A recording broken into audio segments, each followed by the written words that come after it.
What's up, guys? Synthetic Division here. We got a package. This one is from Digital Shovel.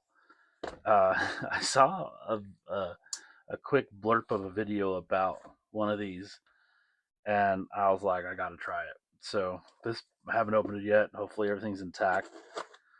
Kind of an interesting one.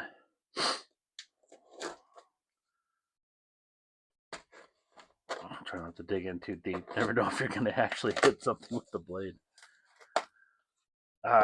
Yeah. So it didn't take very long to get. It comes from the States, so that's kind of neat. It's about $130 shipped. So it's USB-C powered, which I find interesting. Let's open that power brick, see what we're rated at here. Oh, wow. So 5 volt, 10 amps. That's a pretty hardy brick there for a Type C power brick. I have a little plug right here, so I'll just plug it in right there, and we'll see what happens. Let's open this up real quick. This is called a BluAxe. And there it is. Weird. So look at that. Like, it's so strange. You know, we're used to the power plugs right here. And then, yeah, I don't know. I'm like kind of dumbfounded. I'm like, what the flip? Such a strange looking device. It does use a heatsink, is probably not ideal because it's using these just a 2-pin heatsink. So with heat sinks like that, I recommend trying not to hold them by the heat sink. So yeah, that's it. I guess we'll. So according to their instructional video, it just sits like that, no stand or nothing. So I guess that's what we're gonna do for now. We'll just hold it, sit it like that. Let's take this little screen peel off.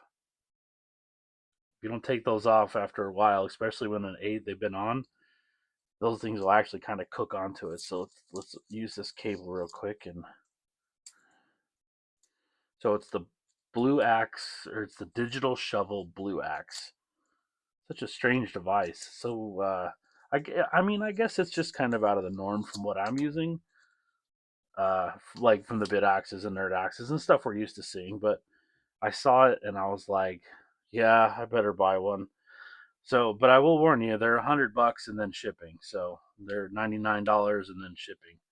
And this is an awfully thin cable to be sending a lot of power through. So we'll just see. We'll see. We'll watch. We'll monitor it. So, and the Type C port, it's kind of interesting because look at how the Type C port stands off on it too. Using an R33 inductor. I'm curious what TPS it's using. Almost can't see it. Might have to snap a shot with my phone just to see the TPS. Let's see if I can get it with my phone.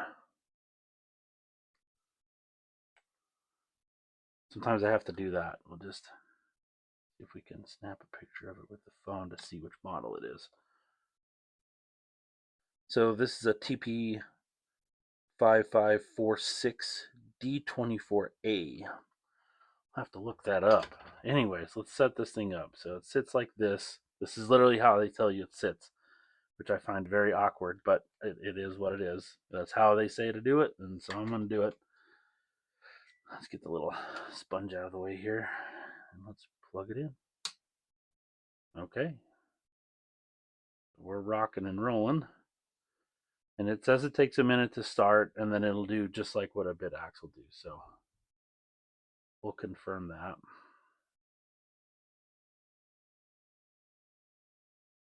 Little fan, come on. No, we didn't get nothing. Didn't even turn on. Well, that's not good. That's not a good start. So let's hit.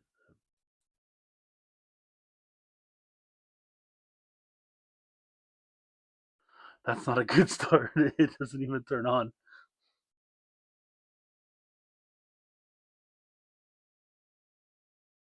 power delivery chip's getting warm, so it's no power. Well, that's unexpected. Let's try to hit the reset button on it, see if that does anything.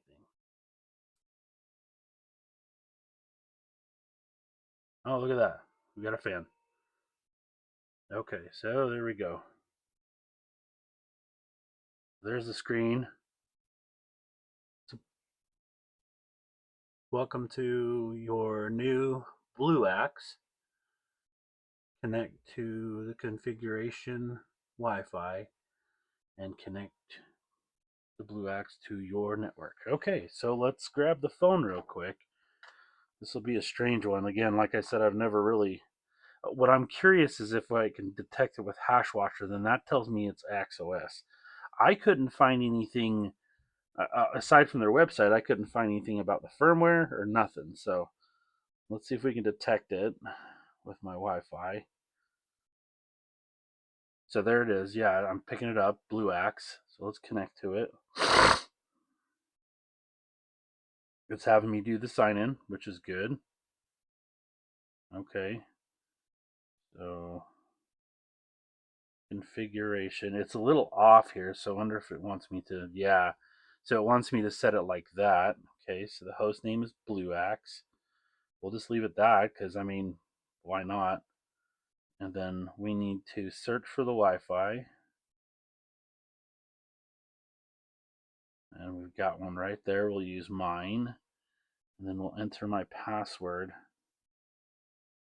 Just kind of doing this off screen because I don't want you guys seeing passwords to my Wi-Fi. That's no bueno. Okay, so I'm going to go ahead and save and restart it. It feels a lot like, let's be real, it feels a lot like AxeOS. So let's see what we get assigned for the Wi-Fi, or for, it's a BluAxe 320. Oh, it says OSMU on it. That's, I guess. So let's go. It's 192.168.1. Oh, I gotta wait for that. I think I saw. Gotta wait for the screen to come back. It's hitting a terahash. 6.9. So let's get into it. There we are. And it looks like it. This is AxeOS, 100%. But it's drawing an awfully lot of power. Look at that power on that. That's 26 watts. Input voltage is 14.5 volts. So this is a 15 volt miner. I mean, yeah, I guess. Let me pause the video. I'm gonna get it over to my account over on get all my credentials and stuff. I'm gonna pause the video. We'll come back and I'll give you some final setup thoughts, I guess. So hang on a second, guys. All right, boys and girls. So we're back.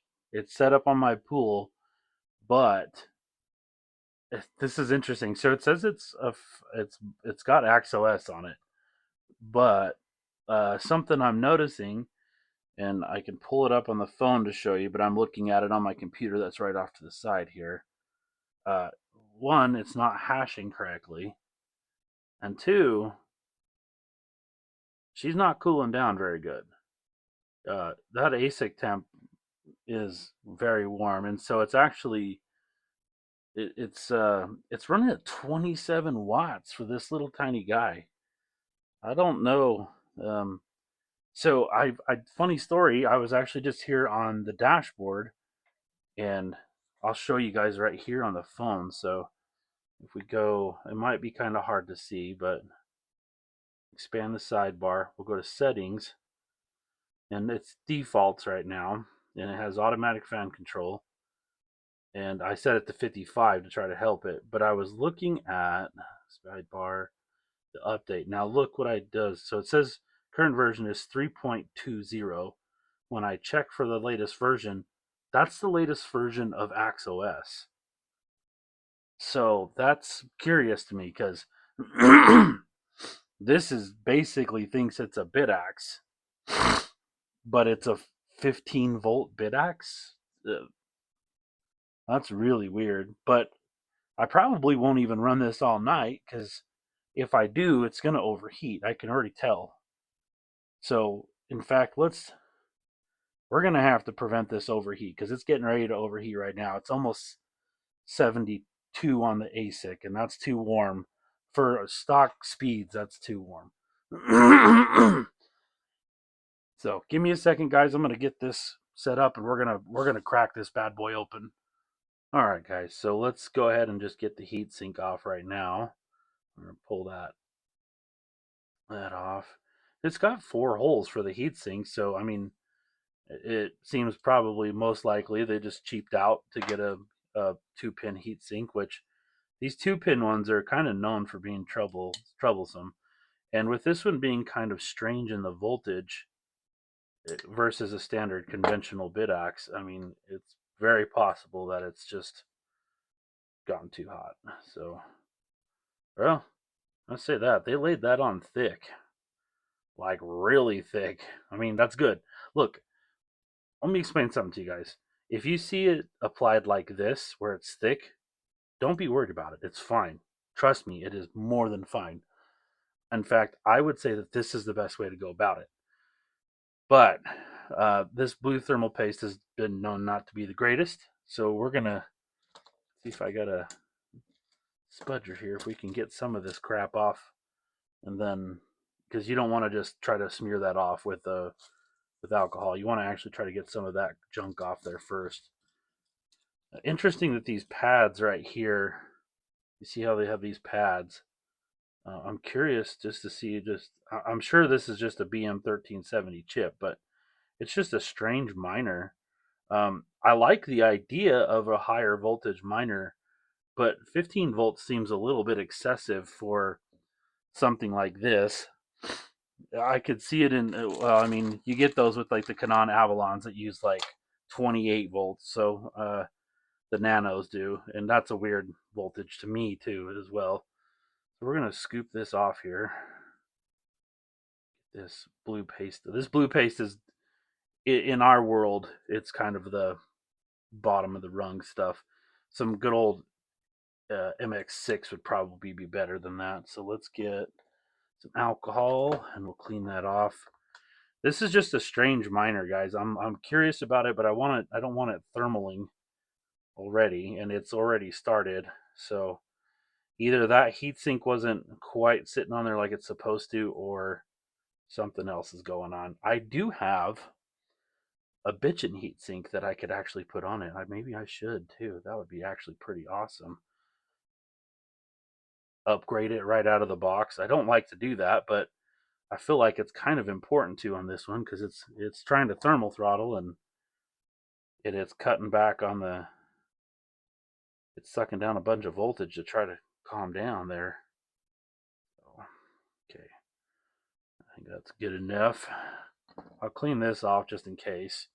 I'm going to go see if I have another heatsink for this real quick because I don't like those 2-pin heat sinks. I think those are kind of a waste. So hang on a second, guys. Okay, guys, so we're back. I do have it's from the Solo Mining Company, bitchin' heatsink with a fan, but I don't think I can use the fan. I need to check to see what this, oh, I guess I can. This is a 5-volt fan.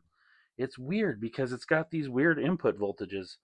I might flash the OS on it too because I think there's something funky going on there. So this is a 5-volt fan, so we're just going to leave it. And to protect the chip from being crushed, because these don't really have any washers, we're going to use these little plastic ones in between the board and the chip, or the board and the screws. That way it doesn't crush the ASIC chip. So let's just get it. Let's go after it. So I'm going to put some thermal paste on it, and we're going to lay it on just as thick as they had it because I think it's important. That should be good enough. And then our fan header is going to be like that. So we'll lay it like this.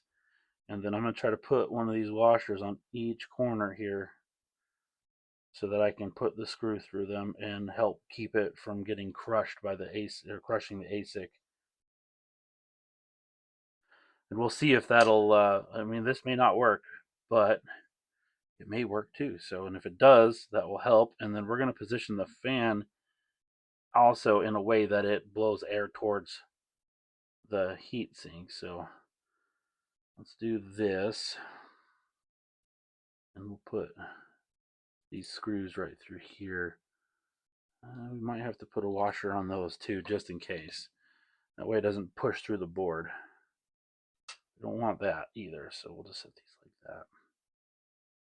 Normally these come with a VR heatsink setup that goes on. It's actually a pretty cool setup.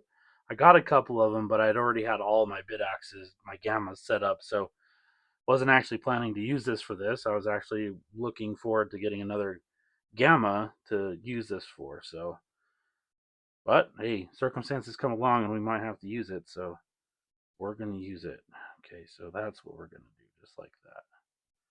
This is going to be hard to do with these little washers, especially to keep the screws in there and not mess it up. So back, let's get a screwdriver ready to rock, because we're going to need it. So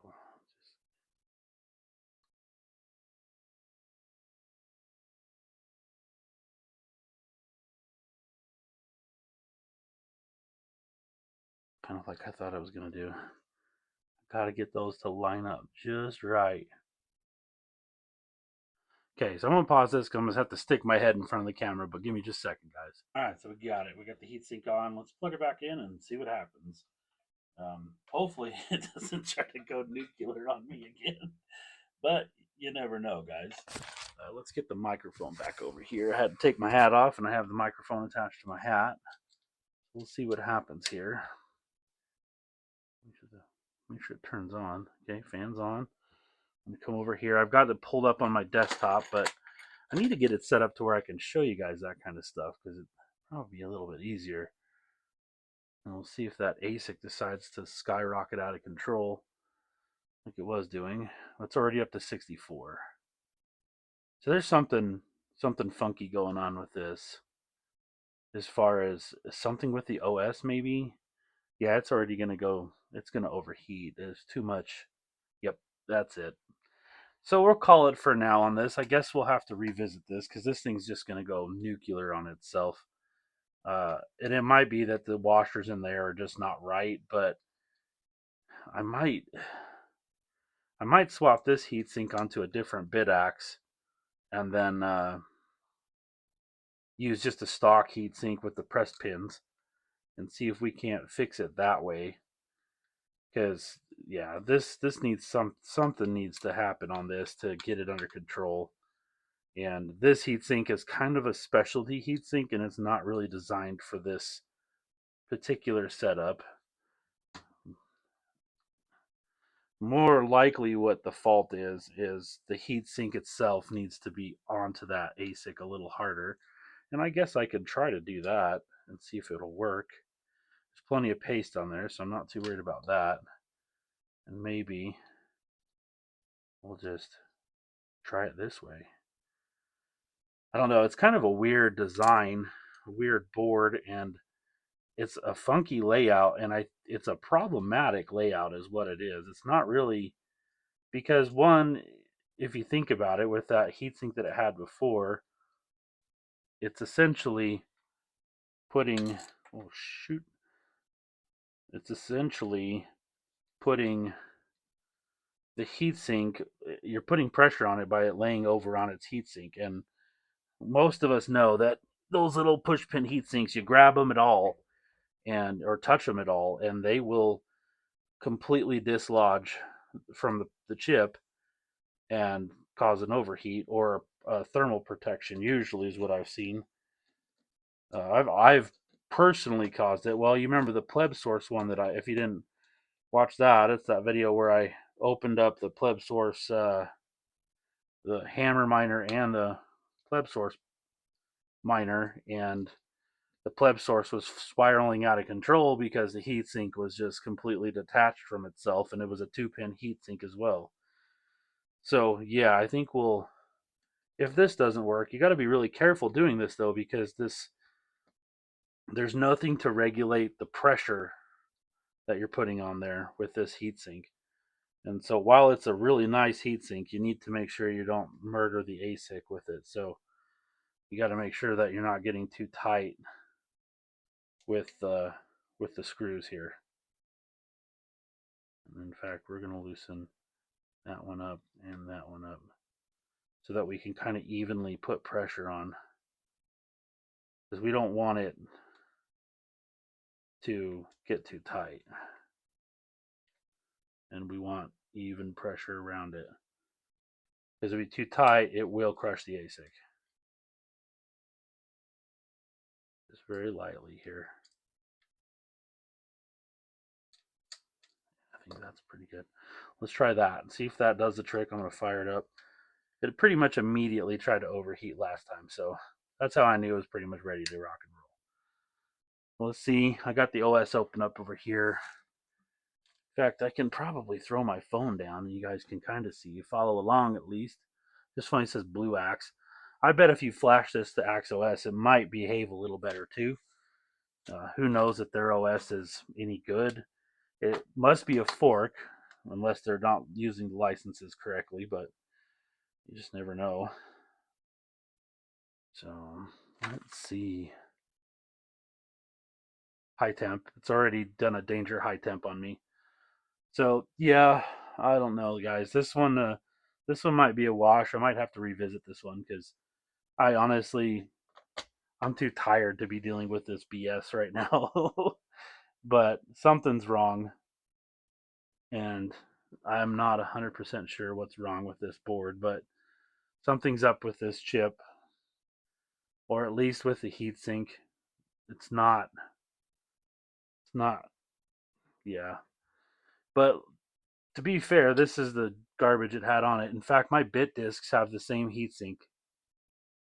So I'm not exactly sure why they're using that on there. And of course it defaulted, so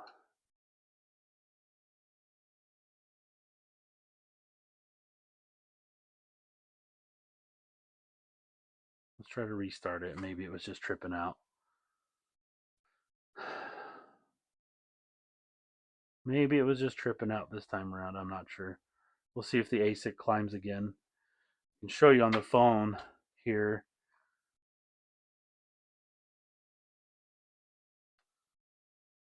So we're 56, and it may have been just a weird. The temperature's already lower, so that's actually a good thing. It might be changing, but if I put the phone right there, let's see if it shows what it's doing. So we might actually have gotten it under control, and it might have just been getting mad because I was playing with it, or it needed to be restarted. But we'll see. It's also not hashing very good. It's been kind of hanging out there in that 800 to 900. But I think we actually did solve the temperature problem, so that's a good thing. We need to find a way to prop this up, because this is just, to be honest, this is kind of dumb the way it's sitting. I don't like it. So maybe I'll find an old BitAxe stand or something like that, and we'll prop it up on that. But I think we'll call it there for now. It looks like we've got the thermals sort of under control, but there's some weird voltage stuff going on with this. So maybe in the next video I'll flash it to Axe OS. But for now, I think that's it, guys. Thanks for watching. Like and subscribe. Do you have one of these? Tell me your experience with this. This thing's kind of weird and unpredictable. So anyways, peace out, guys.